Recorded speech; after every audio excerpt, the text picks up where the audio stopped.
चतुर्युग सहस्त्राणि दिन में का पितामह। जब 4 युग हजार हजार बार बदलते हैं तब जाके ब्रह्मा जी का एक दिन होता है, उसे कल्प कहते हैं। महाकल्प की बात करें तो लगभग 4 बिलियन सालों की जर्नी मेरी और आपकी, जहाँ भगवान कृष्ण अर्जुन से कहते हैं कि बहुनी में व्यतीतानि जन्मानि तव चार्जुना तान्य हम वेद सर्वाणि न तुम वेद थ परंतप। तुम्हारे हमारे असंख्य जन्म हो चुके हैं पार्थ। अगर आप ज्योतिष में बिलीव करते हैं तो आपको पूर्व जन्म की थियोरी माननी ही पड़ेगी, इसी पे ये बेस्ड है। ठीक है, तो इन पूर्व जन्मों के कर्मों के आधार पे जो आज का आपका ये जीवन चल रहा है, ये एक पड़ाव चल रहा है, जो ये भी खत्म हो जाएगा, फिर आप आगे निकल जाएंगे। इस पड़ाव में जो आज का महीना है, मई का महीना है, 11 मई से जो गोचर हो रहे हैं उसके बारे में हम बात कर रहे हैं गोचर के माध्यम से। दशा आपकी हमें नहीं पता, तो गोचर के माध्यम से क्या हो रहा है देखिए। 11 मई, 14 मई, 15 मई, मंगल, शुक्र, बुध और सूर्य क्रमशः ये गोचर हो रहे हैं। ये गोचर आपके जिन भावों से होंगे वो तो हम समझेंगे। साथ में अन्य 4 ग्रह राहु, केतु, शनि, बृहस्पति गोचर नहीं कर रहे, यानी स्थान परिवर्तन नहीं कर रहे। गोचर तो हमेशा हो रहा है, कुछ भी रुका नहीं है। यहाँ पे सृष्टि का नियम है, कुछ रुक ही नहीं सकता, सब कुछ एक्सपैंड कर रहा है। अगर आप एक्सपैंड नहीं कर रहे हो लाइफ में ना, तकलीफ आपको हो जाएगी। सृष्टि के नियम से सिंक रहिए, एक्सपैंड करते रहिए, कुछ ना कुछ करते रहिए, आगे बढ़ते रहिए। सुख हो, दुख हो, लाभ हो, जय हो, हानि हो, पराजय हो, रुकिए मत, आगे बढ़ते रहिए। सिमिलरली यहाँ पे हम आए कि 11 मई से जो गोचर मंगल पहले करेगा। मंगल कौन है आपके लिए? 7th हाउस लॉर्ड और धनेश आपका है। धनेश और सप्तमेश आपका मंगल है। इसका गोचर एक लंबे समय के बाद अपनी राशि मेष राशि में होगा। इससे पहले 6th हाउस में था, शनि के साथ था। 6th हाउस का मंगल हो या शनि शत्रुअंता योग बनाता है, बुरा नहीं था। 6th हाउस के बाद ये मंगल जब 7th हाउस पहुंच रहा है, शादी वाले भाव में पहुंच रहा है। अब शादी वाले भाव में पहुंच करके आपका जहाँ पे सूर्य था अभी तक, 15 मई को सूर्य भी हट जाएगा। तो सूर्य जब शादी वाले भाव में पहुंच जाए तो पार्टनर्स के साथ, यानी कि मेल है तो फीमेल और फीमेल है तो मेल, जो आपका पार्टनर है, उनके साथ ईगो कॉन्फ्लिक्ट्स ज़्यादा होते हैं। मंगल आने से भी सबको रिलीफ तो नहीं मिल जाएगा, बिकॉज मंगल अपने आप में एक विशुद्ध एनर्जी है, ऊर्जा है, फायर है। लेकिन अगर वो एनर्जी सही जगह पे सही दिशा में लग जाए तो आपके वैवाहिक जीवन के लिए समस्याएं पहले से कम। ठीक है, नंबर 1। धन वाले भाव का स्वामी एक लंबे समय के बाद केंद्र में आ रहा है, अपनी राशि आ रहा है। इट्स अ गुड थिंग आपके धन के लिए, वाणी के लिए, परिवार के लिए, कुटुंब के लिए। ठीक है, यहाँ पर ना परिवार वृद्धि के योग भी बनाता है। लेकिन ये मलमास का समय चलेगा, अधिक मास का, तो विवाह वगैरह तो होंगे नहीं, इसलिए ये योग इतना प्रबल है नहीं हिंदू परंपरा के अनुसार। ठीक है, इसके बाद हम बात करेंगे शुक्र की। 14th ऑफ मई को इनका गोचर है। शुक्र आपके लिए अष्टम में बैठे हुए हैं, हम 9th में जाएंगे। भाग्य वाले भाव में तो अच्छी बात है, शुक्र जा रहे हैं, वहाँ गुरु पहले से विद्यमान है। दो गुरुदेव शुक्र और गुरु यानी बृहस्पति एक साथ बैठेंगे। दिक्कत कुछ अगर है तो वो राहु इन दोनों को एक साथ देखेगा, दोनों गुरुओं को, धार्मिक चेतना को आके यहाँ पर राहु देखेगा। और शुक्र आपके लग्न के राशि के स्वामी हैं। यही शुक्र आपके लिए आपके अष्टमेश भी है। अष्टम भाव रिसर्च का, क्यूरियोसिटी का होता है, ससुराल पक्ष का होता है, ऑकल्ट का होता है, फिलॉसफी का होता है, दबा धन, गड़ा धन इसका होता है, अपना पैसा नहीं है उसका होता है। तो शुक्र का 9th हाउस जाना आपके पैतृक संबंध नहीं, पैतृक धन को लेकर के, प्रॉपर्टीज को लेकर के, ससुराल पक्ष को लेकर के लाभ देगा। अष्टम से 9th हाउस मतलब एक भाव आगे जा रहा है, इट्स गुड। ठीक है, दूसरी चीज कि राहु का इंपैक्ट हो जाने से शुक्र पे आपकी भोग भावना बढ़ सकती है। भोग भावना आपके अष्टमेश शुक्र हैं तो गुप्त इच्छा बढ़ सकती है। देखिए, गुप्त इच्छा कुछ भी हो, कैसी भी हो, अगर अनएथिकल है तो बचिएगा, राहु बदनामी करवाता है। तो ये राहु का इंपैक्ट पड़ने से जो भोग भावना की वृद्धि करेगा, आपके विदेश यात्रा के या ट्रैवल की वृद्धि करेगा, थोड़ा सा समझ के, क्योंकि राहु धूम ग्रह है, आसपास साफ दिखता नहीं है, आगे क्या है दिखता नहीं है, इसलिए आराम से एनालाइज करके प्लान करिएगा। ठीक है, ट्रैवल भी, यात्रा भी और भोग भावना भी। भोग भावना कुछ भी हो सकती है, घर, गाड़ी, पैसा, प्लॉट, फ्लैट, एसेसरीज, मोबाइल, ये खरीदना वो खरीदना, ऐसा करके वैसा करके अपग्रेड करना है, हर महीने आईफोन चाहिए, ऐसा वैसा कुछ भी। ठीक है, ये पुरुष या स्त्री सुख को भी रिप्रेजेंट करता है। ठीक है, तो इससे बचना है। दूसरी चीज, शुक्र आपके स्वामी हैं, लग्न के भाग्य स्थान में जा रहे हैं, वो तो ठीक है। राहु का इंपैक्ट पड़ जाने से ये राहु स्टमक, इंटेस्टाइन और किडनी जैसी चीज़ों को, स्टोन जैसी चीज़ों को भी रिप्रेजेंट करता है, उसका ध्यान हमें रखना होगा।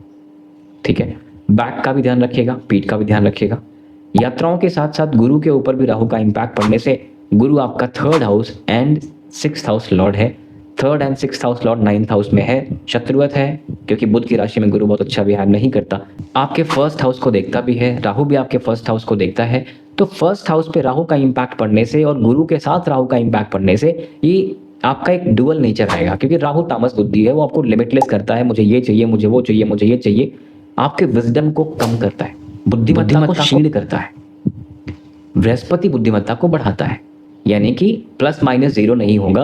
आप ये समझे कि डुअल नेचर रहेगा, कभी आपका मन खूब तामसिक हो जाएगा, कभी आपका मन वैराग्य की तरफ हो जाएगा। ठीक है, इस तरह की चीजें आपके होंगी। अब राहु का इम्पैक्ट शुक्र पे, गुरु पे हो गया। शुक्र के बाद सूर्य और बुध का गोचर है। सूर्य बुध आपके सप्तम भाव से अष्टम भाव में आएंगे। यहां पर थोड़ा सा आपको सावधान रहना चाहिए। देखिए, बुध के लिए तो फिर भी चीजें इतनी बुरी नहीं है। ठीक है, बुध आपके 12th हाउस का लॉर्ड है और जाके आपके अष्टम में बैठेगा, वो तो बात समझ में आती है। इस भाव से इतना बुरा नहीं है। भाग्य वाले भाव का स्वामी अष्टम में बैठेगा, ये भी एक चीज बड़ी ठीक नहीं है, नंबर 1। और दूसरी चीज, सूर्य का अष्टम में जाना, शत्रु के घर में जाना, शुक्र की राशि में जाना, ये थोड़ा सा केयरफुल रहना है।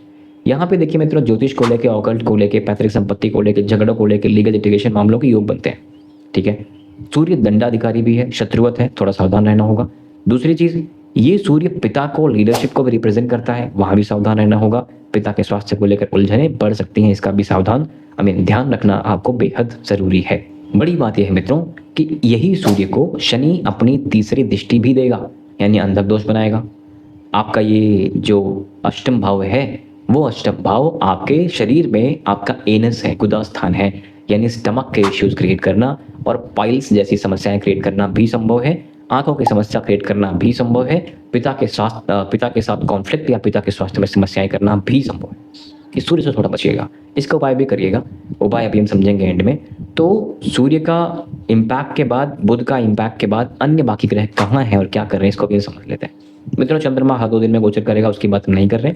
ठीक है, अब हम बात करेंगे शनि की। शनि का 3rd एस्पेक्ट अष्टम पे है, शनि बैठा 6th हाउस में है।